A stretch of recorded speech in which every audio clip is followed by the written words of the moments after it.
Assalamualaikum warahmatullahi wabarakatuh. Baiklah anak-anak sekalian, marilah terlebih dahulu kita awali dengan berdoa kepada Allah Subhanahu wa taala. Semoga kita diberi kemudahan dan ilmu yang bermanfaat. Bismillahirrahmanirrahim. Rabbi zidni ilma warzuqni fahma. Amin. Anak-anak, materi pertama pada pembelajaran kali ini yaitu tentang surat At-Tin.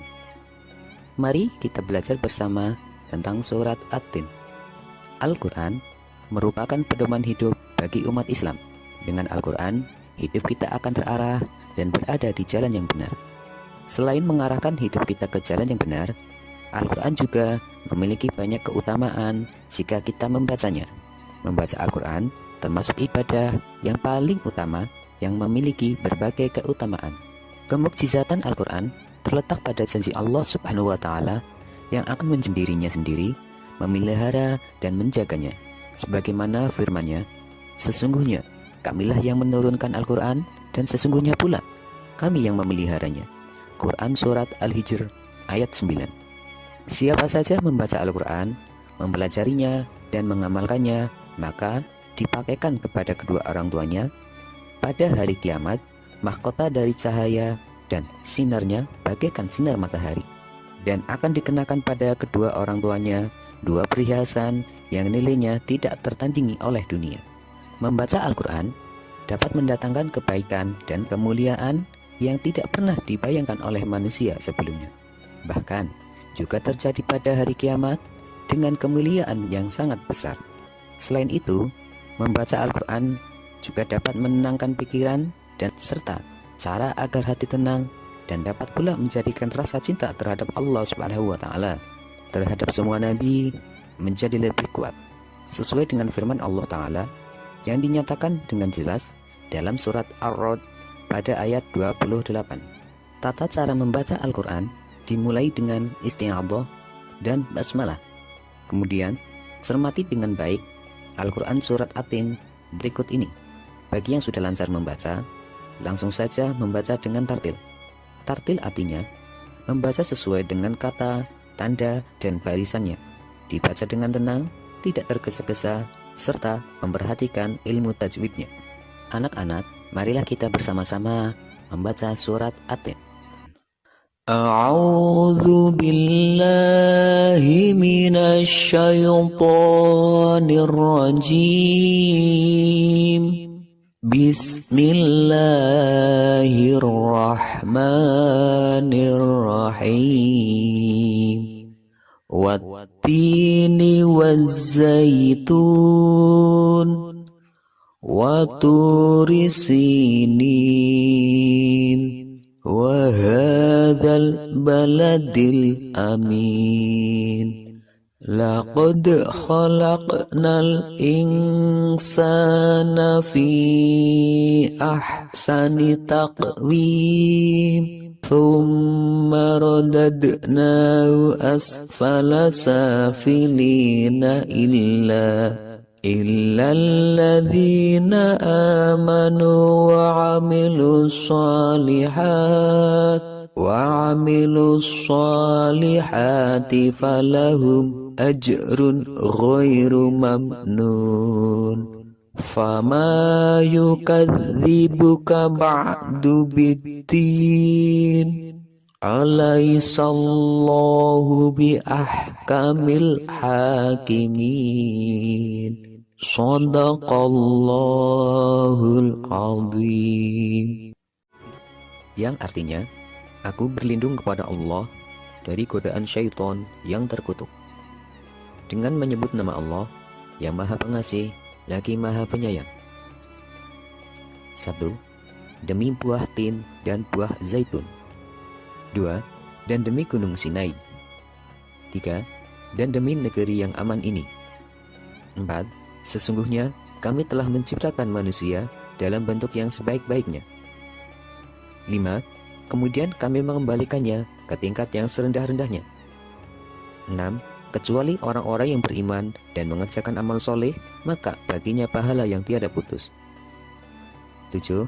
Maka apakah yang membuatmu mendustakan hari pembalasan sesudah itu? 8. Bukankah Allah Subhanahu wa Ta'ala adalah hakim yang paling adil? Maha benar Allah dengan segala firman-Nya. Anak-anak, di antara manfaat menulis Al-Quran adalah melatih keseimbangan fungsi otak kanan dan otak kiri. Pada saat seseorang menulis, maka secara tidak langsung ia pun diharuskan membacanya.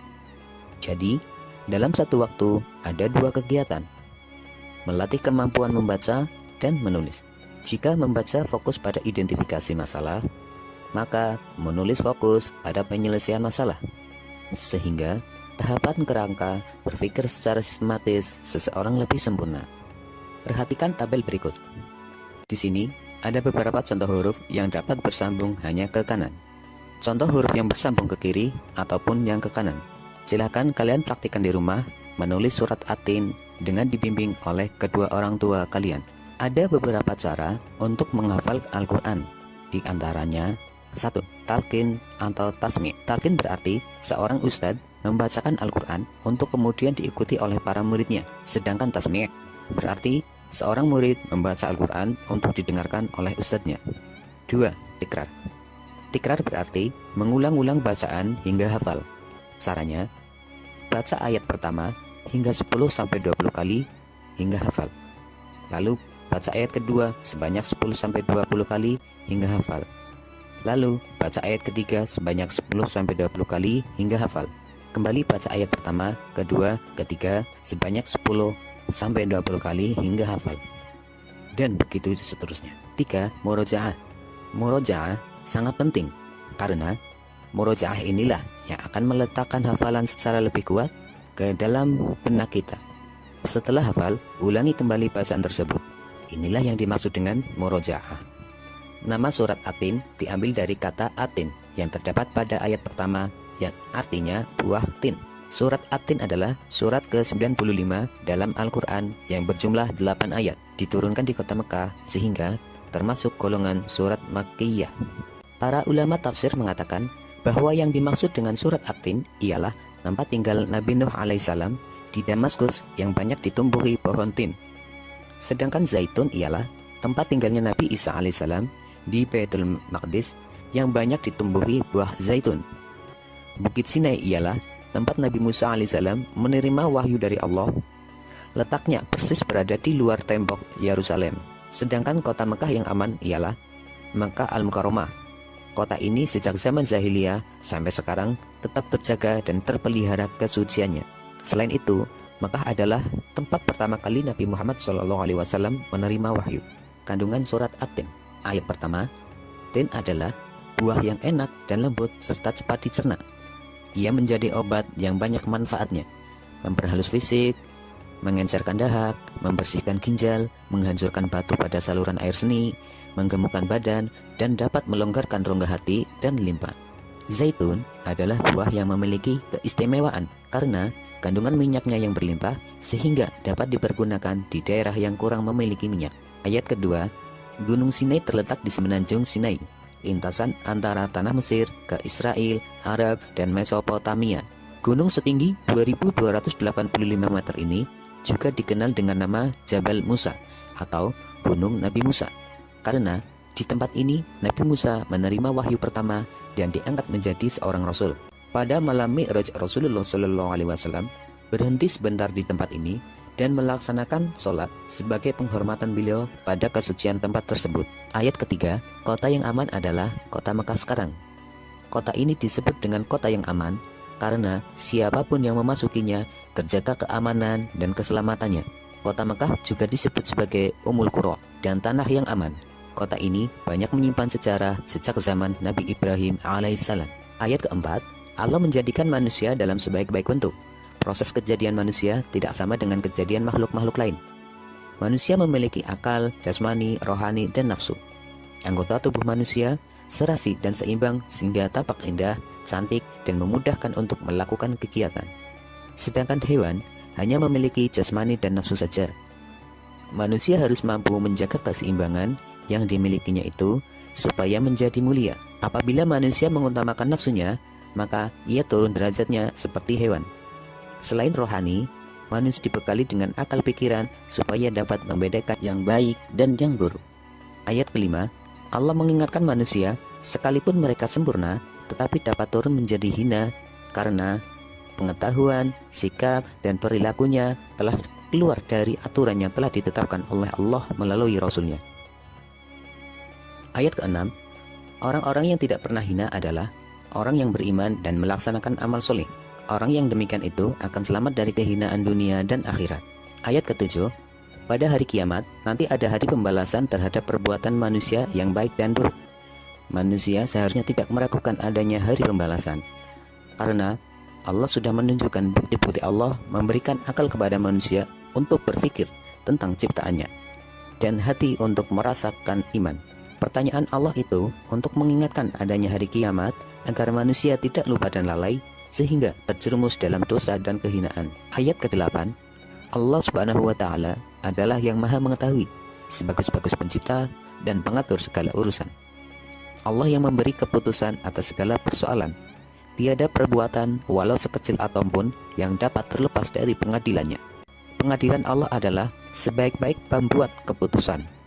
Allah Subhanahu wa Ta'ala Maha Pengasih kepada hambanya. Ia senantiasa mengingatkan agar manusia tidak lupa diri. Jika ternyata manusia masih melakukan dosa, maka karena keadilannya manusia akan menanggung akibat dan pembalasan atas dosanya itu.